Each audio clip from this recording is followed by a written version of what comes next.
नमस्कार, मैं हूं नगमा। इस साल पहली बार एक ऐसे प्रधानमंत्री ने झंडा फहराया जो देश की आजादी के बाद पैदा हुआ। आज स्टूडियो में मौजूद हम तमाम लोग वो हैं जिन्हें आजादी लड़कर हासिल नहीं करनी पड़ी, बल्कि वो हमें सांस की तरह मिली। 67 सालों में दुनिया कितना बदल गई है, भारत कितना बदल गया है। ग्लोबलाइजेशन का दौर आया जिसमें नौजवानों ने एक बड़ा रोल अदा किया और दुनिया के नौजवानों का एक बड़ा हिस्सा भारत में रहता है। शायद इसलिए आज दुनिया की नजर भारत पर है, उसके टैलेंट पर है, उसके बाजार पे है। हाल ही में आप सबने सुना होगा कि गणित के लिए जिन्हें फील्ड मेडल मिला, जो कि गणित का नोबेल प्राइज है, वो भारतीय मूल के मंजुल भार्गव हैं। नासा का कोई अहम मिशन होता है तो कोई ना कोई भारतीय अक्सर वहां अपने मुल्क का नाम दर्ज करा रहा होता है। यानी कि तमाम जगह भारतीय मौजूद हैं। आज हम एक मजबूत मुल्क हैं। 67 साल पहले हम इस हालत में थे कि एक सुई नहीं बना रहे थे, लेकिन आज दूसरे मुल्कों के उपग्रह आसमान में भेज रहे हैं। लेकिन इसके साथ साथ हम आपस में काफी उलझे हुए मुल्क भी हैं। हमारी सांप्रदायिक दरारें जो हैं वो हमारी एकता को मुंह चढ़ाती हैं। हमारी गरीबी हमारे विकास को चुनौती देती है। हमारे मुल्क में 72% आबादी 40 से कम की है आज, और 2020 तक दुनिया के सबसे ज्यादा युवा भारत में होंगे। इस दफा तो चुनाव में युवाओं में से जुड़ने के लिए हमारे नेताओं ने सोशल मीडिया का खूब इस्तेमाल किया। इतनी ताकत है भारत के युवाओं की, लेकिन उनके सामने चुनौतियां भी काफी हैं। 67 साल एक बहुत लंबा वक्त होता है, लेकिन अगर किसी मुल्क की तारीख में देखा जाए तो उसे फिर भी कम माना जाएगा। आजाद भारत एक नौजवान मुल्क ही कहलाएगा। नौजवान मुल्क के युवाओं के सामने क्या चुनौतियां हैं, क्या मायने हैं उनके लिए देश की आजादी के। आजादी और उसके साथ साथ आई जिम्मेदारियों के अपने अपने मतलब समझने के लिए जुटे हैं आज हम लोग, और हमारे साथ वो तमाम युवा हैं जिन्होंने अपने अपने फील्ड में बहुत कुछ हासिल किया है, बड़ी कामयाबी हासिल की है, कहीं ना कहीं दुनिया में अपने देश का नाम रोशन किया है, अपना नाम रोशन किया है। तो हम आपको उन तमाम लोगों से पहले मिलवा दें। सबसे पहले मेरे साथ अरुणिमा सिन्हा है, वो बहादुर लड़की जिसे एक बड़ा हादसा हिला नहीं पाया। उनका जुनून जो है वो एवरेस्ट से बड़ा है। ये हैं अरुणिमा यहाँ पे मौजूद। उसके अलावा मेरे साथ कुणाल बहल हैं, ई कॉमर्स कंपनी स्नैपडील के को फाउंडर और सीईओ। वरुण ग्रोवर जो गीतकार हैं, लेखक हैं, इनका एक स्टैंड अप कॉमेडी शो है, ऐसी तैसी डेमोक्रेसी। हम आपको बता दें कि आज ही शाम दिल्ली में इसका मंचन भी हो रहा है, तो अगर आप देख सके तो जरूर देखिएगा। और इसके अलावा मेरे साथ ईरा त्रिवेदी हैं, नॉवेलिस्ट हैं, योगा टीचर हैं, एंटरप्रेन्योर हैं, स्पीकर हैं, बहुत अच्छा बोलती हैं, कोलंबिया बिजनेस स्कूल से पढ़ी हैं, कई नॉवेल्स लिखी हैं उन्होंने। उसमें से एक है the great Indian love story, जो 2009 में पेंगुइन ने छापी। उनसे बातचीत करेंगे कि उनके लिए क्या मतलब है इस नए भारत का। उसके अलावा मेरे साथ महेश गिरी हैं, जो कि पूर्वी दिल्ली से सांसद हैं, और हम इस दफा युवाओं की राजनीति में भागीदारी की बात कर रहे हैं। तो महेश गिरी से जानेंगे कि इस दफा जो इतना कम रिप्रेजेंटेशन रहा है संसद में युवाओं का, उससे क्या उन्हें डिसअपॉइंटमेंट होता है, कुछ मायूसी होती है। इसके अलावा वो जो हैं वो आर्ट ऑफ लिविंग फाउंडेशन से जुड़े हुए हैं, वो उसके इंटरनेशनल डायरेक्टर रह चुके हैं, एक एनजीओ चलाते हैं। स्टूडियो में ये तमाम लोग मौजूद हैं। इनके अलावा जो लोग हमारे साथ जुड़ रहे हैं दूसरी जगहों से, उसमें हैं छवि रजावत, जयपुर से 60 किलोमीटर दूर सोडा गांव की सरपंच हैं वो। आप उनके बारे में आपने अक्सर पढ़ा होगा, बहुत नामी स्कूल कॉलेज से पढ़ी हैं, लेकिन उनका कहना है कि वो राजनीति में नहीं आना चाहती, सिर्फ अपने गांव की सेवा करना चाहती हैं, विकास करना चाहती हैं। कोलकाता से हमारे साथ हैं बाबुल सुप्रियो, हिंदी बंगाली फिल्मों के प्लेबैक सिंगर और पश्चिम बंगाल के आसनसोल से बीजेपी के सांसद हैं। पुणे से हमारे साथ जुड़ रही हैं हिना सिद्धू, शूटिंग चैंपियन हैं, 2013 में इंटरनेशनल शूटिंग स्पोर्ट फेडरेशन के वर्ल्ड कप में गोल्ड मेडल हासिल किया। और मुंबई से हमारे साथ होंगी ऋचा चड्ढा और उनके साथ निखिल द्विवेदी। ऋचा चड्ढा के बारे में आपको बता दें कि उन्होंने ओए लकी ओए फिल्म में काम किया, गैंग्स ऑफ वासेपुर में तमाम कलाकारों की भीड़ में अपनी जगह मजबूती से दर्ज की और क्रिटिक्स अवार्ड जीता। थिएटर से जुड़ी हैं, कई विज्ञापनों का चेहरा हैं और अब एक गायक के तौर पर सामने आई हैं। और उनके साथ है निखिल द्विवेदी, जो ऋचा के साथ एक नई फिल्म तमंचे में आने वाले हैं। निखिल ने my name is Antony Gonsalves film से अपनी शुरुआत की है। तो ये तमाम मेहमान हमारे साथ हैं, सभी युवा हैं और सब ने अपने अपने फील्ड में कामयाबी हासिल की है। अरुणिमा, मैं आपसे शुरू करना चाहती हूं कि आपने जो एवरेस्ट की चढ़ाई की, वो आपका खुद का हौसला था, आपके साथ इतना बड़ा एक्सीडेंट हुआ और उसके बाद वो आप में जुनून और जोश था कि आप पहाड़ सबसे ऊंचा पहाड़ चढ़ेंगी। तो वो अपना खुद का हौसला था, जोश था, लेकिन जब वो आखिरी वक्त, वो लम्हा था, आप मुझसे बात कर रही थी, तो उस वक्त ये ख्याल आता था कि सब कुछ छूट जाए पर तिरंगा साथ रहे। ये क्या भाव है और ये किस तरह का पेट्रियोटिज्म, देशभक्ति का जो ये भाव है, ये उस वक्त वो कैसा था आपने? बिल्कुल सही है। ये जब हम एक्चुअली जब अपने देश में होते तो शायद वो फीलिंग नहीं आती, लेकिन जब हम कहीं ऐसी जगह पे होते हैं कि और देश के लोग अपना अपना फ्लैग लगा रहे थे वहाँ पे। मेरे साथ भी वही हुआ कि हिलेरी स्टेप के करीब थे तो शेरपा ने बोला कि नहीं जा सकते क्योंकि ऑक्सीजन खत्म हो रहा था। मैंने शेरपा से यही बोला कि मेरे पास इतना ऑक्सीजन तो है कि मैं अपने देश का तिरंगा लगाऊं और मैं जाऊंगी जरूर, तुझे जाना है तो जा, नहीं जाना तो नहीं जाना चाहता। क्योंकि और लोग लगा रहे थे, मेरे मन में वो मुझे रोक रहा था, मेरे मन में ये बात आ रही थी कि मैं दौड़ूं और दौड़ के पहुंच जाऊं। और सच में वो फीलिंग्स अगर बताएं, जब मैं टॉप ऑफ द वर्ल्ड पे थी, इतनी जोर जोर से वो मतलब ऐसे लपेट के और ऐसे हक करके उसको कि और जोर जोर से ऊपर करके चिल्लाने का मन कर रहा था कि अब बता दूं सारी दुनिया को आज मैं टॉप ऑफ द वर्ल्ड पे, उन लोगों को बता दूं जो लोग ये सोचते हैं कि लड़कियां कुछ नहीं कर सकती, हैंडीकैप, मतलब इस तरीके का जो एक माइंड ब्रेक था वो तोड़ना चाहती थी वहां। आज मैंने कर दिखाया अपने देश के लिए, मतलब वो फीलिंग्स आ रही थी अंदर में कि आज कुछ किया अपने देश के लिए। वो जो भावना थी वो खुद की कामयाबी या देश की कामयाबी, किस तरह की यही कि अपने देश की कामयाबी। क्योंकि जब मैं क्लाइंबिंग ट्रैकिंग कर रही थी तो मुझे शेरपा बार बार बोल रहा था, अरुणिमा चलो चलो। पीछे से कोई इंडियन था, पूरा मुंह ढका होता है इसलिए पहचान नहीं सकते। पीछे से उन्होंने हिंदी में बोला कि अरुणिमा जा रही है। हमने कहा, उसने बोला शेरपा ने कि हाँ। तो अरे अरुणिमा से तो पूरा देश मोटिवेट हो रहा था। मेरे दिमाग में ये बात है, पूरा देश की बात है, मुझे लगाना ही है, लगाना फ्लैग चाहे कुछ भी हो जाए। तो वो जो मतलब ये मन में आ रहा था कि आज अपने देश के लिए किया है, तो अलग ही फीलिंग होती है। इरा, जो अरुणिमा कह रही हैं कि देश वाला जो जज्बा था, वो क्या भावना है? आप तो यहाँ रही हैं, बाहर रही हैं, सरहद आपके जैसे लोगों के लिए कोई मायने नहीं रखती क्योंकि आपने कामयाबी यहाँ हासिल की, विदेश में हासिल की, अपना नाम कमाया। तो वो कौन से लम्हे हैं, या आपके साथ भी कभी ऐसा हुआ जब ये हिंदुस्तानी होने का, भारतीय होने का कुछ वो प्राइड और वो गर्व, वो फख्र महसूस होता है? डेफिनेटली मुझको लगता है कि टाइम काफ़ी बदल रहा है। जो मेरे पेरेंट्स थे या ग्रैंड पेरेंट्स थे, उनका ये एम्बिशन होता था कि हम बाहर जाएं, बाहर सेटल होएं, बाहर की लाइफ बहुत ज़्यादा अच्छी है, बाहर अपॉर्चुनिटी ज़्यादा है, हमारे इंडिया में कहाँ अपॉर्चुनिटी है। तो वो ही सबका एम्बिशन होता था। पर आई थिंक ये काफ़ी चेंज हो गया है। जो हमारी जनरेशन है, हम लोग बाहर पढ़ने गए, पर फिर बाहर अपॉर्चुनिटी भी बहुत मिली, अपॉर्चुनिटी तो है ही, पर मन में लगा कि वापस इंडिया चलो, वहाँ डिफरेंस मेक करो, वहाँ अपॉर्चुनिटी तो है ही, वहाँ ग्रोथ की अपॉर्चुनिटी है।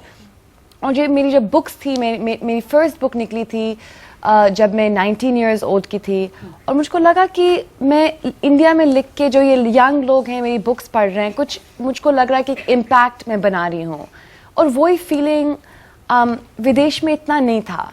आई रियली थॉट कि जो मैं बाहर पूरा सीख के आई हूँ, मैं इसको इंडिया में लाऊं और जो यहाँ के यंगस्टर्स हैं, यहाँ के यूथ हैं, उनको सब अपने थॉट्स थ्रू माई राइटिंग उनको इन्फ्लुएंस करूँ। I feel as an Indian, ये मेरी ड्यूटी है कि मैं वापस आऊँ, अपने देश के यूथ के लिए। मैंने भी ऐसी बहुत सारी मिसालें देखी हैं कि बड़े बड़े बिजनेस स्कूल्स में और पढ़ के लौटे और गाँव में जाके काम कर रहे हैं। तो ये जो भावना है, शायद इसी तरह की कुछ भावना छवि रजावत की भी रही होगी। छवि, आप तमाम बड़े कॉलेज, स्कूल, सब जगह आपने पढ़ाई की, उसके बाद सोडा गांव जाना, लौटना, वो काम शुरू करना, और अब वो फैसला कि ये नहीं कि बस करके वहां से हट गए, वहीं बसना, ये क्या भावना थी जो अभी जैसे ईरा बता रही थी कि वो लगता है कि नहीं, हम एक बदलाव लाएं अपने मुल्क में, अचीव हमने किया। आप में किस तरह की वो भावना थी जो आपको गांव वापस ले गई? देखिए, मुझे वापस गांव ले जाना एक सरपंच के तौर पे ये गांव वासियों की सोच थी। मेरा खुद का ऐसा प्लान नहीं था। मेरे खुद के गांव में चीज़ें इम्प्रूव होने की जगह और बदतर हो रही थी, इसलिए मैंने सोचा कि मैं एक फैसिलिटेटर के तौर पे आके काम कर सकती हूँ, क्योंकि मेरा एक एजुकेशनल बैकग्राउंड है, कॉर्पोरेट सेक्टर में मैंने काम किया हुआ है। तो शायद सरकार, भले ही वो पॉलिटिशियंस हो या ब्यूरोक्रेट्स हो, वो शायद ये देख सकें कि मेरे जैसे लोग जो आते हैं कि हम जैसे लोगों का इस्तेमाल कर सकते हैं, और जो ग्रामीण क्षेत्र में जो विकास जिस गति से होना चाहिए वो लाने के लिए हम एक कैटलिस्ट बन सकते हैं और एक ब्रिज बन सकते हैं। मैंने देखा है इन 4.5 सालों में कि मैं एक कदम आगे बढ़ाती हूँ तो पूरा जो अपना सिस्टम है, भले वो पॉलिटिशियंस हों या ब्यूरोक्रेट्स हो, खासकर डिस्ट्रिक्ट लेवल और बिलो, वो मुझे 10 कदम पीछे धकेलना चाहते हैं। ये देखना चाहती हैं कि अगर आप कुछ करना चाहें तो सिस्टम कैसे पीछे ठेलता है। महेश गिरी साहब, हम जो बात कर रहे हैं युवाओं की राजनीति में, इस बार भी हालांकि युवाओं को बहुत जोड़ा गया चुनाव में, पर जब आप संसद में जाते हैं और युवाओं की भागीदारी जो है वहां पे बहुत कम है, तो कहीं ये चीज खलती है। जब मुझे कहा गया कि अगर आप नाली को कितनी भी गालियां दोगे वो साफ नहीं होगी, जब तक हाथ नहीं डालोगे ये साफ नहीं होगी। और ये जो आंदोलन हुए देश में, आपने देखा कि युवाओं के अंदर एक आग थी, एक देश प्रेम के लिए उनके अंदर आग जल रही थी, बस उसको हवा की जरूरत थी। मुझे लगता है इस देश में जो ये आंदोलन हुए उसकी वजह से इस युवाओं के अंदर वो देशभक्ति को हवा लगी और राजनीति में युवाओं ने इंटरेस्ट लेना शुरू हुआ। आपको क्या लगता है कुणाल के आप जैसे लोग जो एंटरप्रेन्योर हैं और इतने सक्सेसफुल हैं, किस इतने ऑप्शंस हैं, जो ईरा अभी कह रही थी कि आज के नौजवानों के पास पहले जितना नहीं था, अब बहुत ज्यादा ऑप्शंस हैं, चॉइसेस हैं, किस तरह से इस भारत की सूरत आप बदल सकते हैं, क्या बदलाव ला सकते हैं आप जैसे लोग? मुझे ऐसा लगता है कि हमारे देश में हमेशा पॉलिसी और पॉलिटिशियन बहुत होते हैं, तो वो आई थिंक काम भी बहुत अच्छा करते हैं, लेकिन जो हमें हमारे देश को जरूरत है वो है एंटरप्रेन्योर्स की। क्योंकि अगर आप अमेरिका को देखो कि अमेरिका में इतना इनोवेशन क्यों है, क्यों हमेशा सब लोग अमेरिका जाना चाहते हैं, अमेरिकन प्रोडक्ट यूज करना चाहते हैं, क्योंकि सारा इनोवेशन वहां पे है। पर वो इनोवेशन गवर्नमेंट नहीं कर रहा है, लोग कर रहे हैं, एंटरप्रेन्योर्स कर रहे हैं, और ज्यादातर बहुत यंग एंटरप्रेन्योर्स करते हैं। तो हमारा यही गोल था हमेशा कि हम एक ऐसा प्लेटफॉर्म बनाएं जहां बहुत सारे एंटरप्रेन्योर्स आके अपना बिजनेस बना पाए। तो अब 50,000 एंटरप्रेन्योर आ गए हमारे प्लेटफॉर्म पे, उसमें से 1,000 एंटरप्रेन्योर 1 करोड़ से ज्यादा की सेल कर रहे हैं जी। साल जो की। नरेंद्र मोदी जी ने कहा कि ये सपना होना चाहिए युवाओं में मेड इन इंडिया का, आप उस सपने की तरफ इशारा कर रहे हैं कि वो होना चाहिए कि जो है वो हिंदुस्तान में बने, लोग हिंदुस्तान में बनी चीजें खरीदें, पहने, खाएं। उस सपने को साकार करने के लिए आज के जो नौजवान हैं वो उनके पास कितनी पॉसिबिलिटीज है? आपको क्या लगता है ये जो नया भारत है आजादी के 67 साल बाद, क्या अपने नौजवानों को वो मौका दे रहा है? बिल्कुल। हमारी कंपनी में कुछ 2000 लोग हैं, एवरेज एज 25। ऐसा कभी नहीं था पहले। आप किसी भी PSU बैंक में ले लीजिए, वहां एवरेज एज शायद 40 होगी। जो यूथ है वो जल्दी काम करना चाह रहे हैं, जल्दी अपना करियर आगे बढ़ाना चाह रहे हैं, और इवेंचुअली यही यूथ जो है और लोगों के लिए अपॉर्चुनिटी क्रिएट करेंगे एंटरप्रेन्योर बनके। और उस चीज की हमारे देश को ज्यादा जरूरत है। हालांकि और पॉलिसी और पॉलिटिशियन एटसेट्रा आई थिंक उनकी भी जरूरत है, पर हमारे देश में बदलाव जो आएगा वो एंटरप्रेन्योर से आएगा। जी। अब आपके जो आज प्ले है उसका नाम ही ऐसी तैसी डेमोक्रेसी है, तो ये जो ऐसी तैसी डेमोक्रेसी का मतलब एक लगता है कि कुछ वो भावना है, एक सिनिसिज्म है ना, जिसकी बात कर रहे हैं कि जब तक आप गंदी नाली में हाथ नहीं डालेंगे, गाली देने से कुछ नहीं होगा, जब तक आप हाथ न डालें। तो ये जो है वो दिखाता है कि पॉलिटिक्स या जो सिस्टम है उससे आप लोगों को शिकायत है, क्या आप उसका हिस्सा होकर उसे बदलना चाहते हैं अपने जरिए से? जी नहीं, या क्या कन्वे कर रहे हैं दो आप इससे चीजें हैं। मैसेज? डेमोक्रेसी, क्योंकि डेमोक्रेसी के सिंबल्स हैं पॉलिटिशियंस, लेकिन डेमोक्रेसी तो हम लोग हैं जी। और हम लोगों के अंदर जो फंडामेंटल फ्लॉज हैं वो, जैसे कि आप कह रही हैं, कल प्रधानमंत्री ने भाषण दिया, ठीक है, बहुत अच्छा भाषण था। उन्होंने कहा कि सफाई और साफ सफाई पे उन्होंने काफी लंबी बात की, और मैंने देखा किसी ने वो फोटो डाली थी, वो भाषण दे रहे हैं और जो लोग ताली बजा रहे हैं साफ सफाई के नारे पर, वही वहां चिप्स के पैकेट और बिस्लेरी की बोतलें और वो सब वहां वो छोड़ के गए हुए हैं।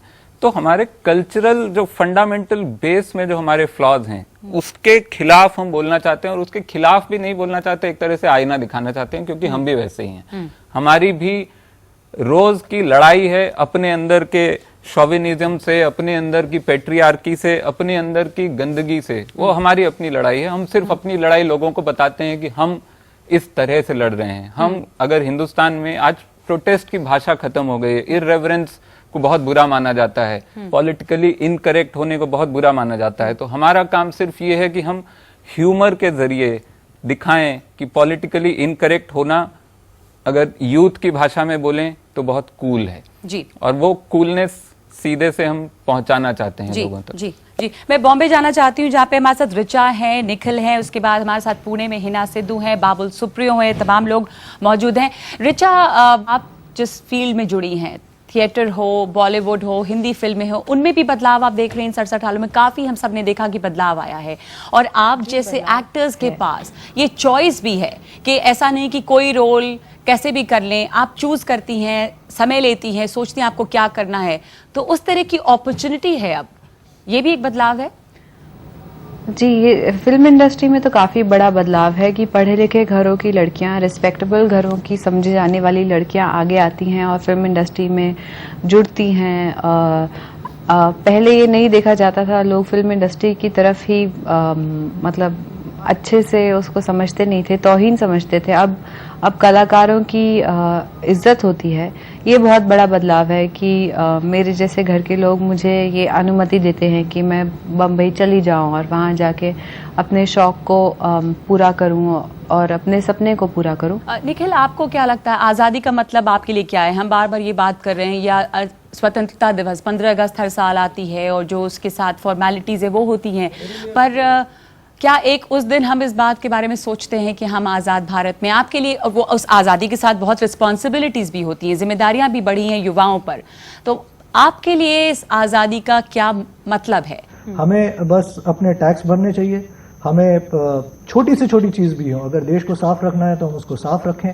अगर हम कानूनी वो सब कर रहे हैं जो हमसे उम्मीद है, उससे ज़्यादा हमें करने की कोई ज़रूरत नहीं है। उसके बाद सरकार का दायित्व बनता है कि वो हमें प्रोत्साहन दे, वो हमारी रक्षा करे।